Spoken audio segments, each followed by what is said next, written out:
Comment చేయడము, తన అభిమానులు అక్కడటువంటి నేతలంతా కూడా పెద్ద ఎత్తున కార్యకర్తలంతా కూడా రాజగోపాల్ రెడ్డి అన్ని విధాలుగా అర్హుడు, ఆయన మంత్రివర్గంలో తీసుకోవాలనేటువంటి డిమాండ్ కూడా పెద్ద ఎత్తున వినిపిస్తుంది. కానీ ఇక్కడ ఒక ట్విస్ట్ ఉంది ముషం, ప్రధానంగా రాజగోపాల్ రెడ్డిని మంత్రివర్గంలోకి తీసుకుంటే ఇప్పటికే వాళ్ళ బ్రదరు వెంకటరెడ్డి మంత్రివర్గంలో ఉన్నాడు. మరి వెంకటరెడ్డి పదవిని తొలగించి తమ్ముడికి పదవిని ఇచ్చే అవకాశం ఉన్నట్టుగా చర్చ జరుగుతుంది. ఒకవేళ కోమటిరెడ్డి వెంకటరెడ్డిని కనుక కేబినెట్ నుంచి తొలగిస్తే ఆయనకి ఏ పదవి ఇస్తారని ఒక చర్చ కూడా జరుగుతుంది. ఏ పదవి అయితే ఆయనకు సరైనటువంటి పదవి ఉంటుంది, మరి ఏ విధంగా ఆయనను సాటిస్ఫై చేస్తారనే ఒక చర్చ జరుగుతున్న వేళ అన్ని రకాల వ్యూహాల్ని ముఖ్యమంత్రి రేవంత్ రెడ్డి ఇప్పటికే రచించారు. సో ఎవరిని అసంతృప్తి పరచకుండా అందరినీ సంతృప్తి పరిచే విధంగానే ఒక వ్యూహాత్మకమైనటువంటి కేబినెట్ విస్తరణ ఉండబోతున్నట్టు ఒక చర్చ జరుగుతోంది. ముషం ప్రధానంగా రంగారెడ్డి, నిజామాబాద్ సంబంధించి వేకెన్సీ ఉంది. సో ఇప్పటికే రంగారెడ్డి నుంచి రెడ్డి సామాజిక వర్గం మల్రెడ్డి రంగారెడ్డి కావచ్చు, ఇతర రామ్మోహన్ రెడ్డి పరిగి ఎమ్మెల్యే కావచ్చు, చాలా రోజుల నుంచి వెయిట్ చేస్తున్నారు, పోటీలో ఉన్నారు. అక్కడ ఇతర నేతలు ఉన్నారు. షాద్నగర్ ఎమ్మెల్యే వీర్లపల్లి శంకర్ బీసీ సామాజిక వర్గము, చాకలి కమ్యూనిటీకి సంబంధించి ఓబీసీ నేత. బీసీకి కనుక ఇవ్వాలనుకుంటే వీర్లపల్లి శంకర్ పేరు కూడా తెరమికి వస్తా ఉంది. రెడ్డి సామాజిక వర్గం అనుకుంటే ఇబ్రహీంపట్నంకి సంబంధించి మల్రెడ్డి రంగారెడ్డి చాలా రోజులు వెయిట్ చేస్తా ఉన్నారు.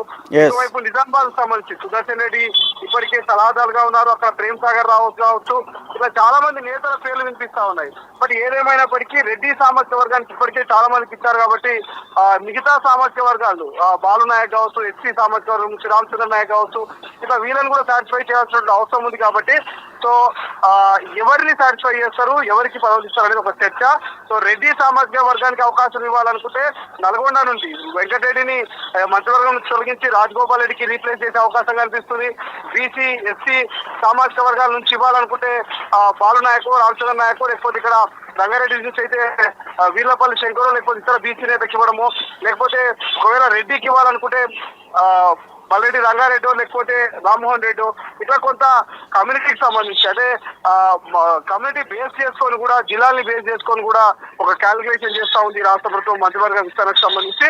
బట్ పూర్తి సమాచారం లేదు ఇప్పటి వరకు అయితే. రాజగోపాల్ రెడ్డికి బెర్త్ కన్ఫర్మ్ అయింది, ఆయన క్యాబినెట్ లో అడుగు పెట్టబోతున్నాడు. తమ్ముడు ఎంట్రీతో అన్న అవుట్ అనేటువంటి ఒక చర్చ అయితే ప్రధానంగా వినిపిస్తా ఉంది. బట్ ఒకవేళ తమ్ముడు ఎంట్రీ ఓకే అయ్యి అన్న ఎగ్జిట్ అయితే ఏ పదవి ఉంటుంది ఎగ్జిట్ తర్వాత అనేది ఒక క్వశ్చన్ మార్క్ గా మిగిలింది.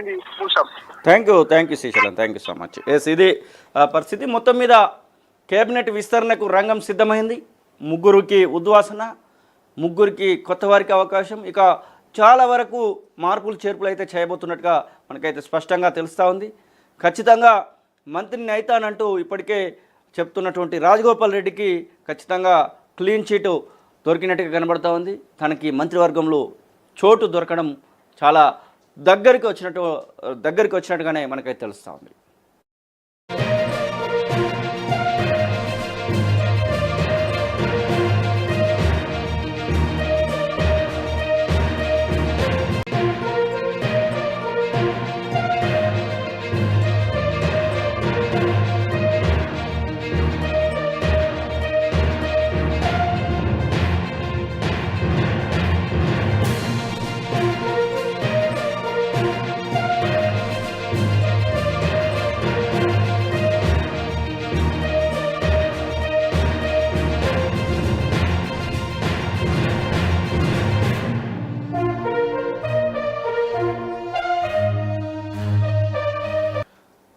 తెలంగాణ కేబినెట్లో కీలక మార్పులు చోటు చేసుకోబోతున్నాయి.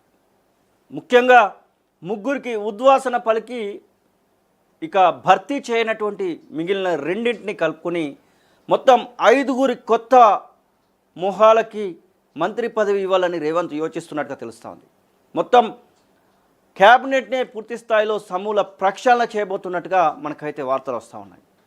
ముఖ్యంగా మునుగోడు ఎమ్మెల్యే కోమటిరెడ్డి రాజగోపాల్ రెడ్డి విషయం అందరికీ తెలిసిందే. రాష్ట్ర వ్యాప్తంగా కూడా ఇప్పుడు చర్చనీయాంశమైనటువంటి వ్యక్తి. మునుగోడు ఎమ్మెల్యేగా గెలిచినటువంటి రాజగోపాల్ రెడ్డి మొదటి నుంచి కూడా మంత్రి పదవి ఇస్తానని మోసం చేశారంటూ తను బహిరంగంగానే చెప్తున్నటువంటి సందర్భం మనం చూస్తున్నాం.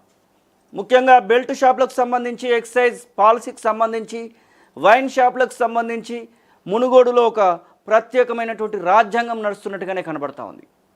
నల్గొండ జిల్లాలో ఉన్నటువంటి ఈ రాజకీయం ఇప్పుడు రాష్ట్ర వ్యాప్తంగా కూడా చర్చనీయాంశంగా మారింది. ఇక ముఖ్యంగా కేబినెట్లో 5 మేజర్ మార్పులు జరగబోతున్నట్టుగా తెలుస్తూ ఉన్నాయి. కోమటిరెడ్డి వెంకటరెడ్డి తనకు ఇచ్చినటువంటి ఆ పదవి ఏదైతే పోర్టుఫోలియోల విషయంలో తను చాలా అసంతృప్తిగా ఉన్నట్టుగా తెలుస్తూ ఉంది. అందుకోసమని తనకి ఆ యొక్క మంత్రి పదవిని తీసేసి ఇంకొక కొత్త పదవిని కట్టపెట్టబోతున్నట్టుగా తెలుస్తూ ఉంది. కోమటిరెడ్డి వెంకటరెడ్డి మంత్రి పదవిని తమ్ముడైనటువంటి కోమటిరెడ్డి రాజగోపాల్ రెడ్డికి ఇస్తారనేటువంటి చర్చ కూడా ఊపందుకుంది.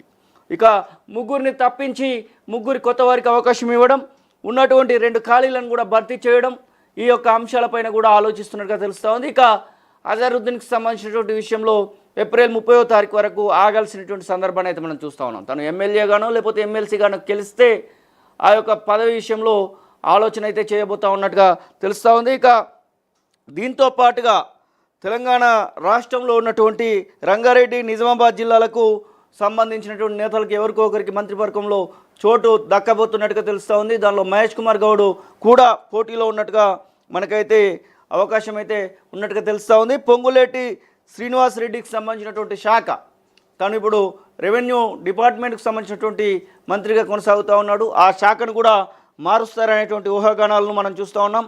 కేబినెట్లో ఎస్టీ కోటా రేసులో బాలు నాయకు, రామచంద్రు నాయకు ఉన్నట్టుగా లంబాడా సామాజిక వర్గానికి ఒక అవకాశం కల్పించాలనేటువంటి విషయంలో భాగంగా వీళ్ళిద్దరికి కూడా అవకాశం కల్పించబోతున్నట్టుగా తెలుస్తూ ఉంది.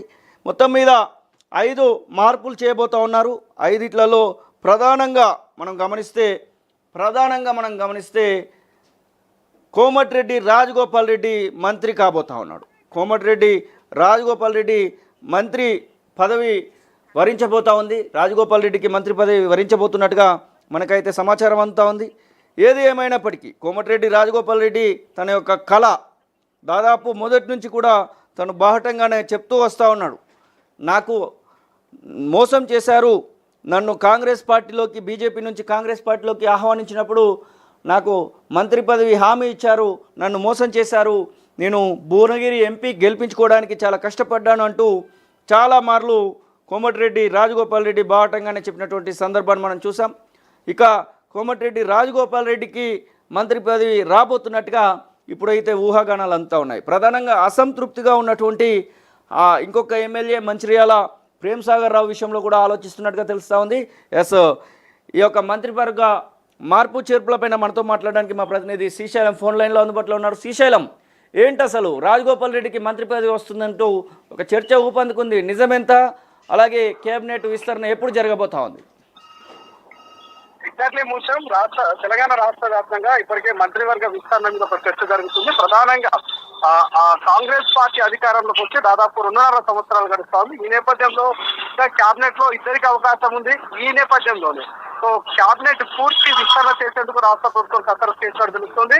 సో పూర్తితో పాటు ఒక 2-3 మార్పునటువంటి అవకాశం కనిపిస్తుంది. అంటే ఓవరాల్ గా క్యాబినెట్ సంబంధించి 2 వేకెన్సీలతో పాటు పాత వాళ్ళలో ఒక 3 సంబంధించి మార్పులు చేసేటువంటి అవకాశం కూడా కనిపిస్తోంది. సో అందులో ప్రధానంగా క్యాబినెట్ విస్తరణ కనుక జరిగితే ఇప్పటికిప్పుడు మరి క్యాబినెట్ విస్తరణలో అవకాశం దక్కేది కోమటిరెడ్డి రాజగోపాల్ రెడ్డి పేరు ప్రధానంగా వినిపిస్తుంది. గతంలో ఎంపీ ఎన్నికల్లో చామల కిరణ్ కుమార్ రెడ్డిని అక్కడ భువనగిరి ఎంపీగా గెలిపించినటువంటి ఘనత ఏదైతే రాజగోపాల్ రెడ్డి చెప్పుకోవచ్చు. ఎందుకంటే ఎంపీగా గెలిపిస్తే మంత్రివర్గంలో అవకాశం కల్పిస్తామని గతంలో ముఖ్యమంత్రి రేవంత్ రెడ్డి హామీ మేరకే అక్కడ చామల కిరణ్ కుమార్ రెడ్డిని చాలా కష్టంగా గెలిపించినటువంటి పరిస్థితి మనం చూసినాం. సో ఈ నేపథ్యంలోనే ప్రస్తుతం రాజగోపాల్ రెడ్డికి మంత్రి పదవి ఖాయమైనటువంటి చర్చ అయితే జరుగుతూ ఉంది. గతంలో అనేక మార్లు రాజగోపాల్ రెడ్డి ఖచ్చితంగా మంత్రి పదవికి నేను అర్హుని, అవసరమైతే ముఖ్యమంత్రి కూడా అవుతానటువంటి కామెంట్ చేయడము, తన అభిమానులు అక్కడటువంటి నేతలంతా కూడా పెద్ద ఎత్తున కార్యకర్తలంతా కూడా రాజగోపాల్ రెడ్డి అన్ని విధాలుగా అర్హుడు, ఆయన మంత్రివర్గంలో తీసుకోవాలన్నటువంటి డిమాండ్ కూడా పెద్ద ఎత్తున వినిపిస్తుంది. కానీ ఇక్కడ ఒక ట్విస్ట్ ఉంది మూసం. ప్రధానంగా రాజగోపాల్ రెడ్డిని మంత్రివర్గంలోకి తీసుకుంటే ఇప్పటికే వాళ్ళ బ్రదరు వెంకటరెడ్డి మంత్రివర్గంలో ఉన్నాడు. మరి వెంకటరెడ్డి పదవిని తొలగించి తమ్ముడికి పదవిని ఇచ్చే అవకాశం ఉన్నట్టుగా చర్చ జరుగుతుంది. ఒకవేళ కోమటిరెడ్డి వెంకటరెడ్డిని కనుక క్యాబినెట్ నుంచి తొలగిస్తే ఆయనకు ఏ పదవి ఇస్తారని ఒక చర్చ కూడా జరుగుతుంది. ఏ పదవి అయితే ఆయనకు సరైనటువంటి పదవి ఉంటుంది, మరి ఏ విధంగా ఆయనను సాటిస్ఫై చేస్తారనే ఒక చర్చ జరుగుతున్న వేళ అన్ని రకాల వ్యూహాల్ని ముఖ్యమంత్రి రేవంత్ రెడ్డి ఇప్పటికే రచించారు. సో ఎవరిని అసంతృప్తి పరచకుండా అందరినీ సంతృప్తి పరిచే విధంగానే ఒక వ్యూహాత్మకమైనటువంటి కేబినెట్ విస్తరణ ఉండబోతున్నాడు అయితే చర్చ జరుగుతోంది. అంశం ప్రధానంగా రంగారెడ్డి నిజామాబాద్ సంబంధించి వేకెన్సీ ఉంది. సో ఇప్పటికే రంగారెడ్డి నుంచి రెడ్డి సామాజిక వర్గం మల్రెడ్డి రంగారెడ్డి కావచ్చు, ఇతర రామ్మోహన్ రెడ్డి పరిగి ఎమ్మెల్యే కావచ్చు, చాలా రోజుల నుంచి వెయిట్ చేస్తున్నారు, పోటీలో ఉన్నారు. అక్కడ ఇతర నేతలు ఉన్నారు. షాద్నగర్ ఎమ్మెల్యే వీర్లపల్లి శంకర్ బీసీ సామాజిక వర్గము, చాకలి కమ్యూనిటీకి సంబంధించి ఓబీసీ నేత. బీసీకి కనుక ఇవ్వాలనుకుంటే వీర్లపల్లి శంకర్ పేరు కూడా తెరమికి వస్తా ఉంది. రెడ్డి సామాజిక వర్గం అనుకుంటే ఇబ్రహీంపట్నం సంబంధించి మల్రెడ్డి రంగారెడ్డి చాలా రోజుల నుంచి వెయిట్ చేస్తా ఉన్నారు. ఇటువైపు నిజామాబాద్ సంబంధించి సుదర్శన్ రెడ్డి ఇప్పటికే సలహాదారుగా ఉన్నారు. అక్కడ ప్రేమ్ సాగర్ రావు కావచ్చు, ఇలా చాలా మంది నేతల పేర్లు వినిపిస్తా ఉన్నాయి. బట్ ఏదేమైనప్పటికీ రెడ్డి సామాజిక వర్గానికి ఇప్పటికే చాలా మందికి ఇచ్చారు కాబట్టి మిగతా సామాజిక వర్గాలు బాలు నాయక్ కావచ్చు, ఎస్సీ సామాజిక వర్గం నుంచి రామచంద్ర నాయక్ కావచ్చు, ఇట్లా వీళ్ళని కూడా సాటిస్ఫై చేయాల్సిన అవసరం ఉంది. కాబట్టి సో ఎవరిని సాటిస్ఫై చేస్తారు, ఎవరికి పదవులు ఇస్తారు అనేది ఒక చర్చ. సో రెడ్డి సామాజిక వర్గానికి అవకాశం ఇవ్వాలనుకుంటే నల్గొండ నుండి వెంకటరెడ్డిని మంత్రివర్గం నుంచి తొలగించి రాజగోపాల్ రెడ్డికి రీప్లేస్ చేసే అవకాశం కనిపిస్తుంది. బీసీ ఎస్సీ సామాజిక వర్గాల నుంచి ఇవ్వాలనుకుంటే బాలు నాయకు, రామచంద్ర నాయకు, లేకపోతే ఇక్కడ రంగారెడ్డి నుంచి అయితే వీర్లపల్లి శంకరు, లేకపోతే ఇతర బీసీ నేతకి ఇవ్వడము, లేకపోతే ఒకవేళ రెడ్డికి ఇవ్వాలనుకుంటే మల్రెడ్డి రంగారెడ్డి లేకపోతే రామ్మోహన్ రెడ్డి, ఇట్లా కొంత కమ్యూనిటీకి సంబంధించి అదే కమ్యూనిటీ బేస్ చేసుకొని కూడా జిల్లాని బేస్ చేసుకొని కూడా ఒక క్యాలిక్యులేషన్ చేస్తా ఉంది రాష్ట్ర ప్రభుత్వం మంత్రివర్గ విస్తరణకు సంబంధించి. బట్ పూర్తి సమాచారం లేదు ఇప్పటి వరకు అయితే. రాజగోపాల్ రెడ్డికి బెర్త్ కన్ఫర్మ్ అయింది, ఆయన క్యాబినెట్ లో అడుగు పెట్టబోతున్నాడు. తమ్ముడు ఎంట్రీతో అన్న అవుట్ అనేటువంటి ఒక చర్చ అయితే ప్రధానంగా వినిపిస్తా ఉంది. బట్ ఒకవేళ తమ్ముడు ఎంట్రీ ఓకే అయ్యి అన్న ఎగ్జిట్ అయితే ఏ పదవి ఉంటుంది ఎగ్జిట్ తర్వాత అనేది ఒక క్వశ్చన్ మార్క్ గా మిగిలింది. Thank you Srisailam, thank you so much. Yes, ఇది పరిస్థితి. మొత్తం మీద కేబినెట్ విస్తరణకు రంగం సిద్ధమైంది. ముగ్గురికి ఉద్వాసన, ముగ్గురికి కొత్త వారికి అవకాశం, ఇక చాలా వరకు మార్పులు చేర్పులు అయితే చేయబోతున్నట్టుగా మనకైతే స్పష్టంగా తెలుస్తూ ఉంది. ఖచ్చితంగా మంత్రిని అయితానంటూ ఇప్పటికే చెప్తున్నటువంటి రాజగోపాల్ రెడ్డికి ఖచ్చితంగా క్లీన్ చీటు దొరికినట్టుగా కనబడుతూ ఉంది. తనకి మంత్రివర్గంలో చోటు దొరకడం చాలా దగ్గరికి వచ్చినట్టుగానే మనకైతే తెలుస్తూ ఉంది.